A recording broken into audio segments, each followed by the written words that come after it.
बिस्मिल्लाहिर्रहमानिर्रहीम। अस्सलामु अलैकुम। Let's start exercise 6.2। ये एक प्रॉब्लम देखिए।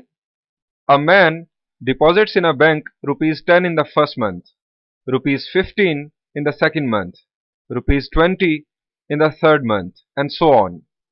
Find how much he will deposit in the bank by the 12th month.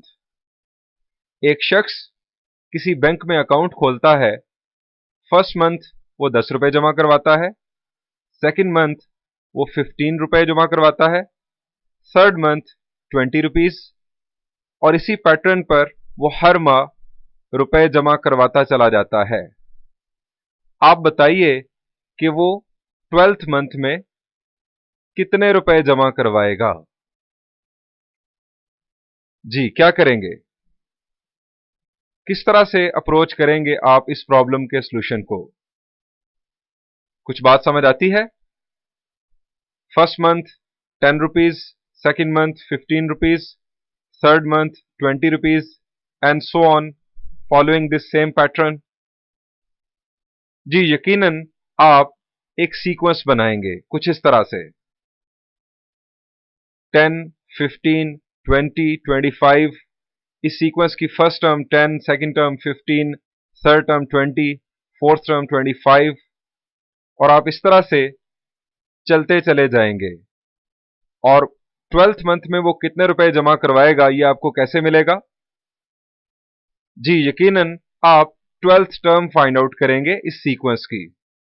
आप इसी तरह से कंटिन्यू करेंगे और आपको 12th टर्म मिल जाएगी।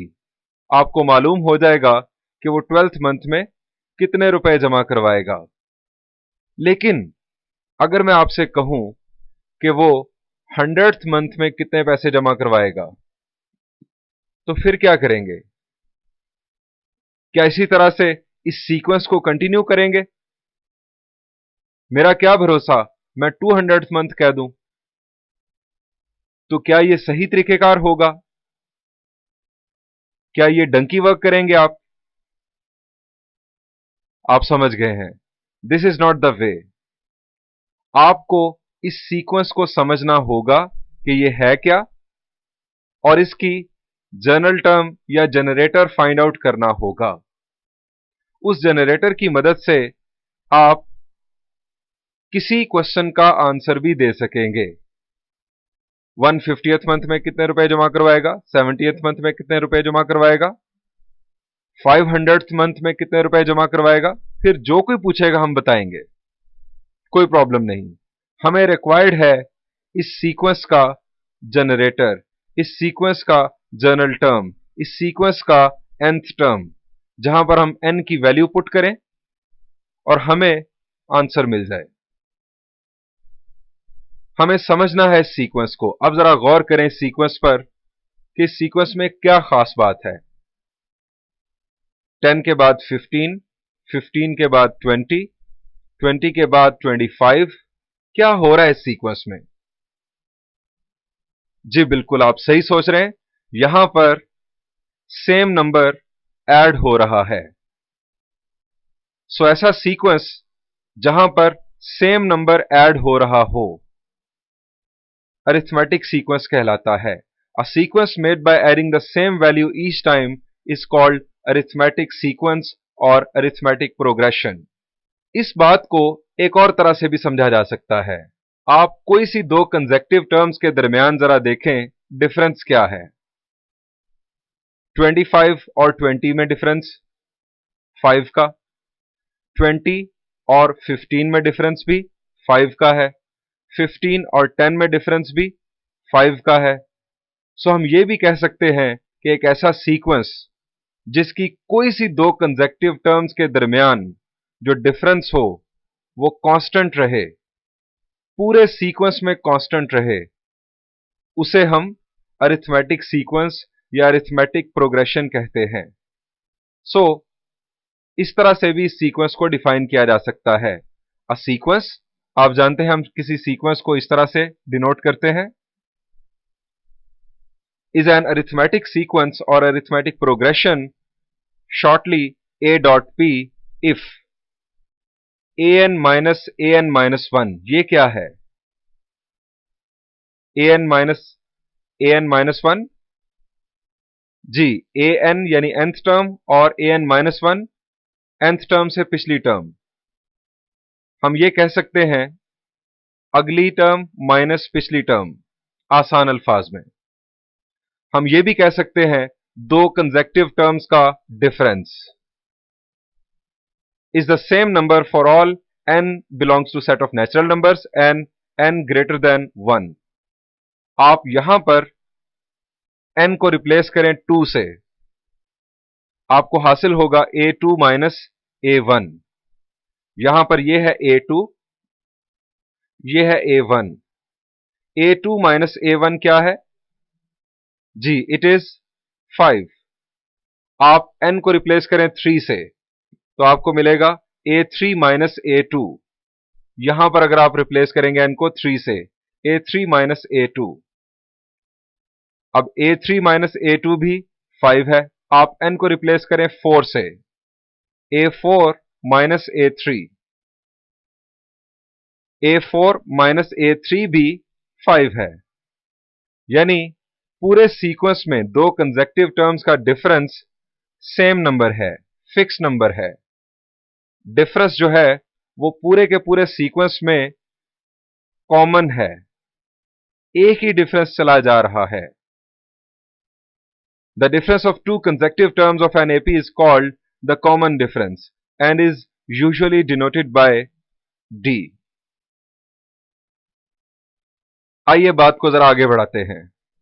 यहां पर मैं आपको एक और बात बता दूं, अगर आपको एग्जाम्स में पूछा जाए डिफाइन अरिथमेटिक प्रोग्रेशन या अरिथमेटिक सीक्वेंस, तो आप ये डेफिनेशन कोट कीजिएगा, ये जो मैंने हाईलाइट की हुई है।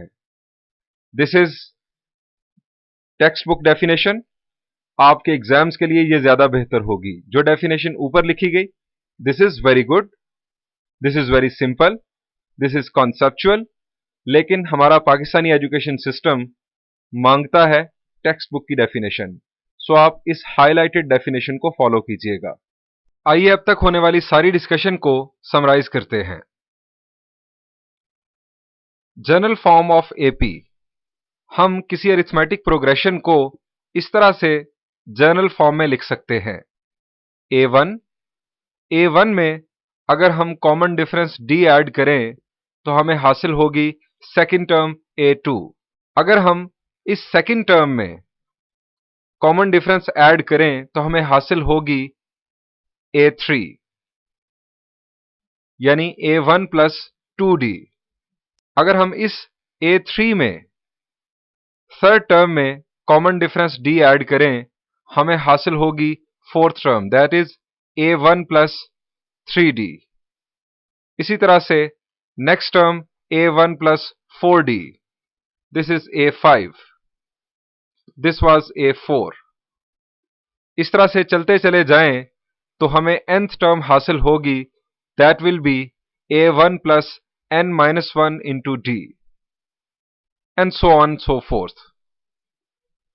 अब अगर बात की जाए कॉमन डिफरेंस की, तो कॉमन डिफरेंस को कैलकुलेट किया जा सकता है इस अंदाज से। कॉमन डिफरेंस है a2 माइनस a1, अगली टर्म माइनस उससे पिछली टर्म। हम इसे इस तरह से भी लिख सकते हैं a3 minus a2, third term minus second term, fourth term minus third term. इसे यह भी लिखा जा सकता है an minus 1 generally, where n will be greater than 1। यहां पर आप n को कोई वैल्यू दें, लाइक अगर आप n को वैल्यू दें 100, तो a100 माइनस a99, यह भी होगा आपके लिए कॉमन डिफरेंस।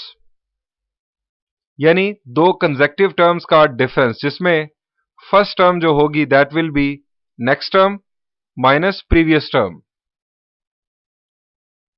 कॉमन डिफरेंस को हम इस तरह से भी लिख सकते हैं an प्लस 1 माइनस an, ये भी नेक्स्ट टर्म है और उससे प्रीवियस टर्म होगी n प्लस 2, अगर कोई टर्म है तो उससे पिछली टर्म होगी n प्लस 1। सो इस तरह के बहुत सारे फॉर्मूलाज बनाए जा सकते हैं कॉमन डिफरेंस फाइंड आउट करने के लिए, लेकिन सबका बेसिक कॉन्सेप्ट एक ही है, next term minus previous term, immediately previous term. एक और बात याद रखें, common difference of an AP can be any real number, it can be positive number, it can be negative number, even it can be zero. Common difference zero भी हो सकता है। For example, ये एक एपी है, यहां पर common difference है जीरो।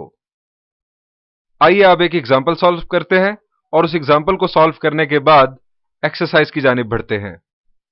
बात करते हैं अरिथमेटिक प्रोग्रेशन के जनरेटर या जनरल टर्म की।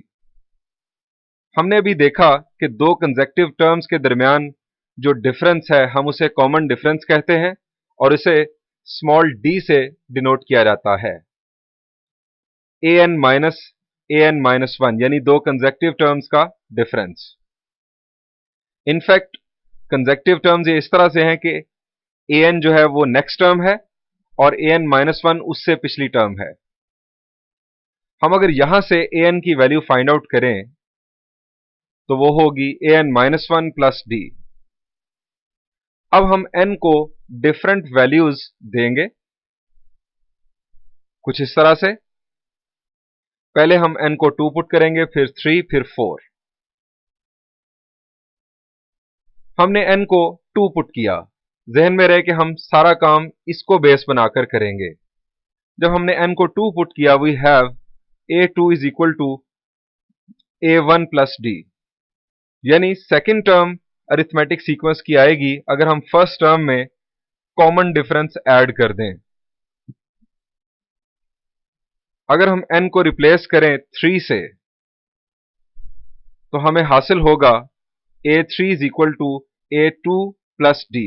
यहां पर n को रिप्लेस किया गया है 3 से, हमें हासिल हुआ a3 is equal to a2 plus D.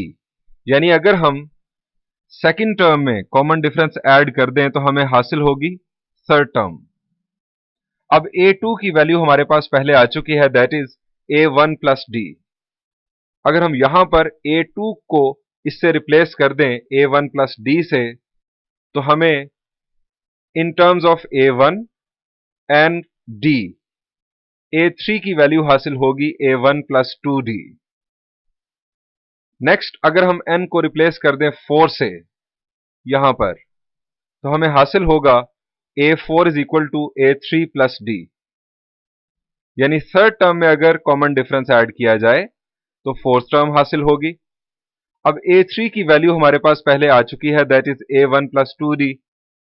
ये अगर हम a3 की जगह पर पुट कर दें, दिस इज a3, तो हमें हासिल होगा a4 is equal to a1 plus 3d। अब जरा यहां पर गौर कीजिए, a2 is equal to a1 plus d। मैं यहां कह सकता हूं a2 is equal to a1 plus 1d। a3 के लिए a1 प्लस 2d, 3 के लिए 2d, 2 के लिए 1d और 4 के लिए 3d। दोबारा से देखें, 2 के लिए 1d, 3 के लिए 2d और 4 के लिए 3d a1 में ऐड किया जा रहा है। इस तरह से अगर हम कंक्लूड करें तो an के लिए होगा a1 plus n minus 1d। दोबारा से देख लें, a3 के लिए है 2d यानी 3 माइनस 1d, a4 के लिए ऐड हो रहा है 3d यानी 4 माइनस 1, तो an के लिए होगा a1 plus n minus 1d। इसे हम कहते हैं जनरल टर्म या nth term of an AP. This is generator off an AP.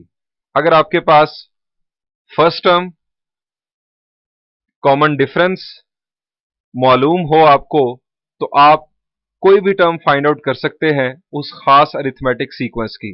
आपको 10th टर्म चाहिए, आप n की वैल्यू 10 पुट करें, आपको 10th टर्म हासिल हो जाएगी, प्रोवाइडेड दैट कि आपके पास फर्स्ट टर्म और कॉमन डिफरेंस मौजूद हो। आप इसको फॉलो करते हुए, इस फॉर्मूला को फॉलो करते हुए, हमने जो लास्ट स्लाइड पर वो एग्जांपल शेयर किया आपके साथ, वो उस शख्स वाली कि जो पहले माह 10, दूसरे माह 15 तीसरे माह 20 रुपए जमा करवाता है बैंक में, हमसे पूछा गया था कि वो कितने रुपए जमा करवाएगा 12th मंथ, तो आपको इनफैक्ट यहां पर A12 फाइंड आउट करना है। A1 है 10 और कॉमन डिफरेंस है 5, तो आपका A12 होगा इस फॉर्मूला के मुताबिक A12 होगा A1 प्लस 11D। A1 की वैल्यू है 10 और D की वैल्यू है 5। आप इसमें पुट करेंगे, आपको मालूम हो जाएगा कि वो 12th मंथ में कितने रुपए जमा करवाएगा। और अगर आपसे कोई पूछे कि वो 100th मंथ में कितने जमा करवाएगा, तो वो भी आपको मालूम हो जाएगा। A100 will be A1 plus 99D। A1 भी आपके पास मौजूद है और D भी आपके पास मौजूद है। आप इस फॉर्मूला को फॉलो करते हुए अब किसी भी क्वेश्चन का आंसर दे सकते हैं। आइए इसी जनरल टर्म को जरा मुख्तलिफ अंदाज में समझते हैं। फर्स्ट टर्म में अगर हम कॉमन डिफरेंस ऐड करें D, तो हमें हासिल होगी सेकंड टर्म।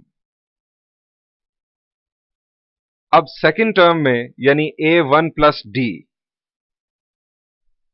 ये A1 प्लस D में जब हम कॉमन डिफरेंस ऐड करेंगे तो हमें हासिल होगा A1 प्लस 2D, और A1 प्लस 2D इनफैक्ट होगा थर्ड टर्म।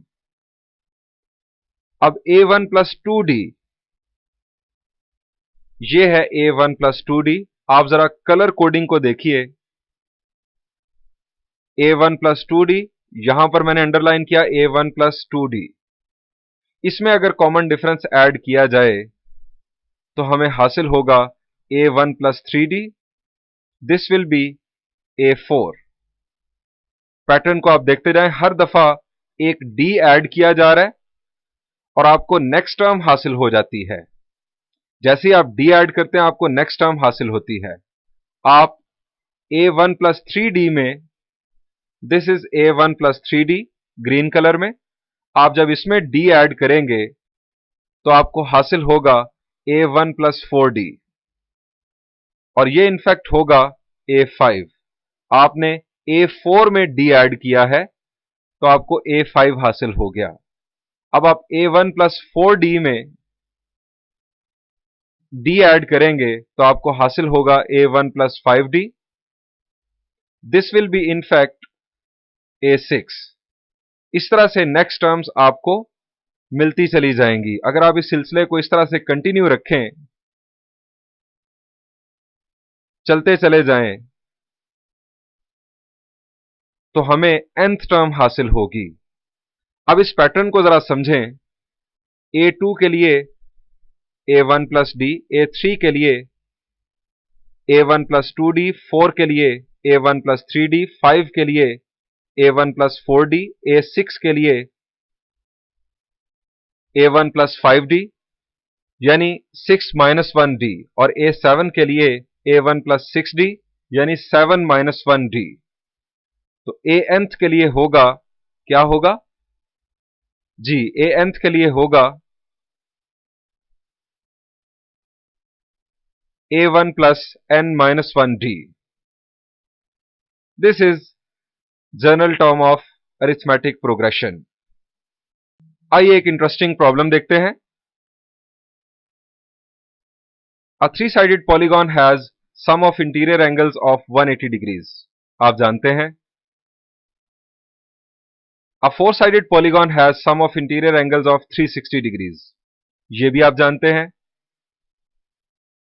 और ये आप में से बाज लोगों के लिए हो सकता है नई इंफॉर्मेशन हो कि 5-sided polygon के सम ऑफ इंटीरियर एंगल होता है 540 डिग्रीज। ये खास पैटर्न है। हमें पूछा गया है कि 12-sided polygon के इंटीरियर एंगल्स का सम क्या होगा। हमें इस खास पैटर्न को समझना है जो हमें पहली 3 टर्म्स में दिया जा रहा है, और उसको फॉलो करते हुए हमें यह बताना है कि 12-sided पॉलीगॉन के इंटीरियर एंगल्स का सम क्या होगा। और इस पैटर्न को फॉलो करते हुए हम even 20 sided polygon, 50 sided polygon, 100 sided, 200 sided polygon के इंटीरियर एंगल्स का सम बता सकते हैं। यह है जबरदस्त बात इस लर्निंग की, इस सीक्वेंस को फॉलो करने की, इस सीक्वेंस को समझने की। तो चलिए इसका सॉल्यूशन देखते हैं। हम इसे अगर इस तरह से टेबुलर फॉर्म में लिखें तो हमें प्रॉब्लम को समझने में आसानी होगी। 3 साइडेड पॉलीगॉन के लिए 180 डिग्रीज इंटीरियर एंगल्स का सम, 4 साइडेड के लिए 360 डिग्रीज, 5 साइडेड के लिए 540 डिग्रीज। हमने 180 डिग्रीज को नाम दे दिया फर्स्ट टर्म का, then we have second term, then third term. अब हमें फाइंड आउट करना है 12 साइडेड पॉलीगॉन के लिए इंटीरियर एंगल्स का सम। हमें सबसे पहले तो मालूम होना चाहिए कि 12 साइडेड पॉलीगॉन कितनवीं टर्म के तौर पर अपीयर होगी इस टेबल में। जरा गौर कर लें। 3 साइडेड है फर्स्ट नंबर पे, 4 साइडेड है सेकंड नंबर पे, 5 साइडेड है थर्ड नंबर पे, यानी 2 का फर्क है। तो 12 साइडेड, जी 12 साइडेड होगी 10th पोजीशन पर, यानी 10th टर्म हमें फाइंड आउट करना है। और जरा देखिए 180, 360, 540 इनके दरमियान आपस में क्या ताल्लुक है? क्या यहां पर सेम नंबर ऐड हो रहा है या 2 कंसेक्टिव टर्म्स का डिफरेंस सेम है? जी 540 माइनस 360 इज 180, या 360 माइनस 180 भी 180 है। सो इसका मतलब है कि यह बन रहा है एक अरिथमेटिक सीक्वेंस जिसका कॉमन डिफरेंस है 180 और जिसकी हमें 10th टर्म फाइंड आउट करना है, और हमें फर्स्ट टर्म, सेकंड टर्म और थर्ड टर्म गिवन है। The sequence is arithmetic and the common difference is 180. The 12-sided polygon will be the 10th term in this sequence. हमें find out करना है in fact 10th term. A1 है 180 degrees, A2 360, A3 540 degrees.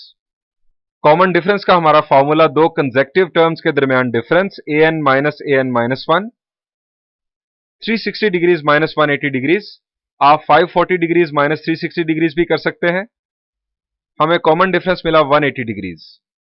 हमें find out करना है 10th term 12 sided polygon के लिए।